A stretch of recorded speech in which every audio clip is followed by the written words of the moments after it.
అదేవిధంగా అధికార ప్రతినిధి అక్రమ్ మౌలానా గారికి, ఇక్కడ విచ్చేసినటువంటి నా తోటి వైఎస్ తెలుగుదేశం పార్టీ కార్యకర్తలకి మరియు బీజేపీ మరియు జనసేన పార్టీ కార్యకర్తలకు అందరికీ పేరు పేరున నమస్సుమాంజలు తెలియజేసుకుంటూ, అన్నా ఈరోజు ఇక్కడ మన కేంద్రం మాజీ మంత్రి వర్యులు ఎందుకు వచ్చారంటే, ఈ వైఎస్ఆర్ సోషల్ మీడియా ఈ 4% రిజర్వేషన్లు ఎత్తేస్తుంది, మైనారిటీలకు ఎన్ఆర్సీ సిఏఏ పెట్టి ఇబ్బంది పెట్టి దేశం నుంచి తరమేస్తారు.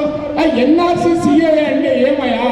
మనం ఏమైనా పాకిస్తాన్ నుంచి వచ్చినామా, లేదా ఆఫ్ఘనిస్తాన్ నుంచి వచ్చినామా, లేకపోతే ఏ ఇతర దేశాల సౌదీ నుంచి దుబాయ్ నుంచి వచ్చినామా?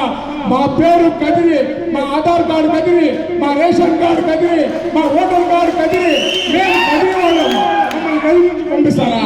ఎందుకు ఇవన్నీ కాకండు స్టోరీస్ చెప్పేది, బెదిరించేసేది? ఎన్ఆర్సీ సిఏఏ అనేది ఎవరికి? సిఏఏ